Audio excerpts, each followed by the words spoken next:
اور پورا جو نظام ہے، چاہے PHE ہو، R&B ہو، اریگیشن ہو، ہیلتھ ہو، ایجوکیشن ہو، کوئی بھی ڈپارٹمنٹ دیکھ لیجئے، 25 سال سے یہ بہت ہی معمولی رقم پہ کام کرتے ہیں اور کئی لوگوں کو تنخواہ بھی نہیں ملتی ہے. اور یہ وجہ تھی میں نے اپنے دور میں ان کا بائیو میٹرک کروایا تھا اور میں نے SRO بھی لایا تھا ان کو ریگولرائز کرنے کے لیے، پر پھر سرکار گر گئی. تو آج ہم نے ان 2 بلز کے اوپر ہم پھر سے ایک بار نیشنل کانفرنس پہ بھروسہ کر رہے ہیں کہ انہوں نے جو ہمیں ورڈ دیا ہے، خاص کر فاروق صاحب نے جو ورڈ دیا ہے اور جس کو کل شمی اوبرائے نے دہرایا، اس کا پاس کرتے ہوئے یہ دونوں بل ہمارے اسمبلی میں پاس کریں گے، اور تاکہ لینڈ رائٹس بل پاس ہو، لوگوں کو مالکانہ حقوق ملے، جو غریب لوگ ہیں یا جو ہوٹل والے ہیں اور جو ڈیلی ویجرز ہیں وہ ریگولرائز ہو جائیں. اور دوسری ہماری بات یہ ہے کہ ہم چاہتے ہیں کہ ہمارے جو 3 ووٹ ہیں بہت کم ہیں بٹ بہت معنی رکھتے ہیں، یہ ہم 3rd جو پریفرنس ہے اس میں دے دیں گے، یعنی شبی اوبرائے کو دیں گے. ہم 4th میں نہیں دینا چاہتے ہیں، کیونکہ 4th سیٹ جب یہ ہار جائیں گے تو سارا الزام PDP کے اوپر لگایا جائے گا کہ PDP نے کوئی گڑبڑ کر دی ہے. تو اس لیے ہماری ان سے گزارش ہے کہ ہم نے آپ کو سپورٹ دینا ہے، مگر جو ہم ووٹ ڈالیں گے وہ ہم شبی اوبرائے کے اس کو پریفرنس دیں گے. ہم 4th میں نہیں دیں گے، آپ اپنے ووٹ ان کو ڈائیورٹ کر لیجئے 4th سیٹ میں، پر ہم 3rd سیٹ میں آپ کا سپورٹ کریں گے، کیونکہ ہم نہیں چاہتے ہیں کہ کل کو اگر 4th سیٹ BJP جیت جاتی ہے اور ہار جاتے ہیں تو آپ جو اپنی ناکامی کا جو ہے ٹوکرا ہمارے سر پہ پھوڑیں. تو that's all.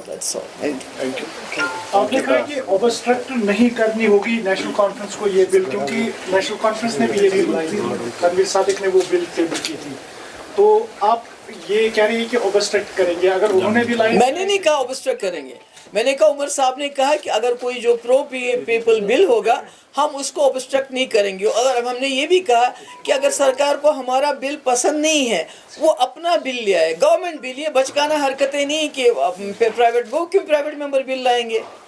وہ تو سرکار میں ہے نا، پرائیویٹ ممبر بل تو ہم لائیں گے نا، ہم اپوزیشن میں. وہ تو اگر وہ کوئی چیز کرنا چاہتے ہیں تو گورنمنٹ بل لائے، ہم بھی سپورٹ کریں گے، یا ہمارے بل کا سپورٹ کریں یا اپنا بل لا کے ہمارا سپورٹ لے لیں.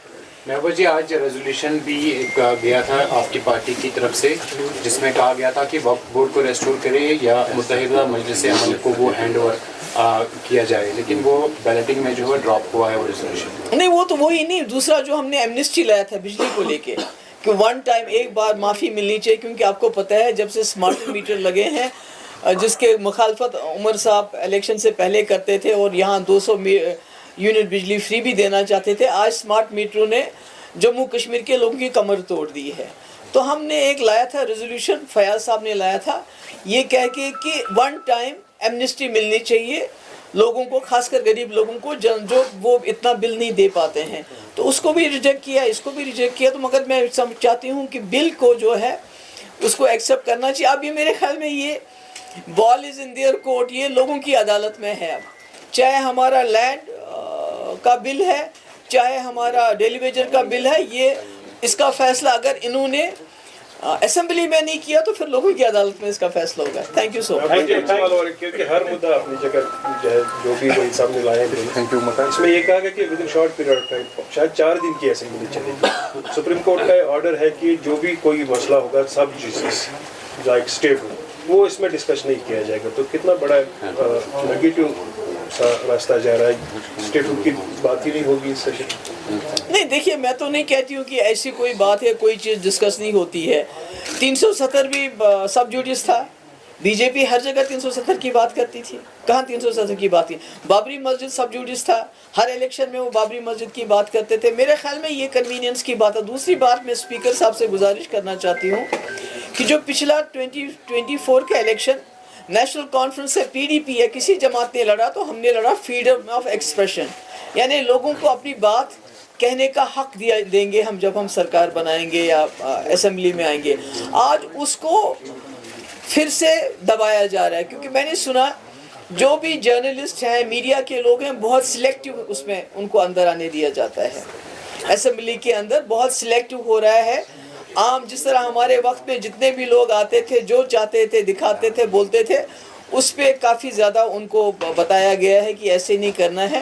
اور تیسرا مجھے دھیان آیا کہ میں عمر صاحب سے یہ کہنا چاہتی ہوں کہ انہوں نے سنیل شرما نے ہم کو دھمکی دی ہے کہ آپ کا بل اسمبلی میں نہیں آئے گا, یہ لینڈ جہاد کا بل ہے. تو میں امید کرتی ہوں کہ عمر صاحب اس کے بی جے پی کے ایجنڈے کی پاسداری نہیں کریں گے.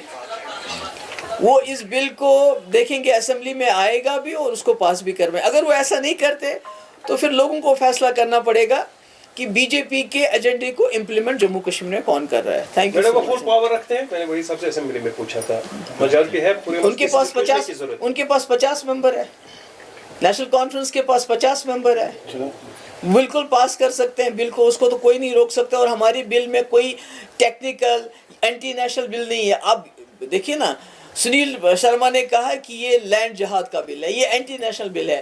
تو اگر عمر صاحب بھی ایسا سمجھتے ہیں, ہمارے اسپیکر صاحب بھی ایسا سمجھتے ہیں, پھر وہ اور بات ہے. اس کا مطلب کہ کہیں نہ کہیں جو کانگریس کو راجیہ سبھا سے باہر رکھا گیا, کس کے ایجنڈے کی اوپر ان کو رکھا گیا باہر, وہ تو سوچنے والی بات ہے. اور اگر آج ہمارا لینڈ کا بل باہر رکھا جائے, اس کو ووٹ نہیں کیا جائے, تو اس کا مطلب ہے کہ جو سنیل شرما نے دھمکی دی اس کو نیشنل کانفرنس پورا کر رہی ہے. سیدھی بات ہے. Thank you so much.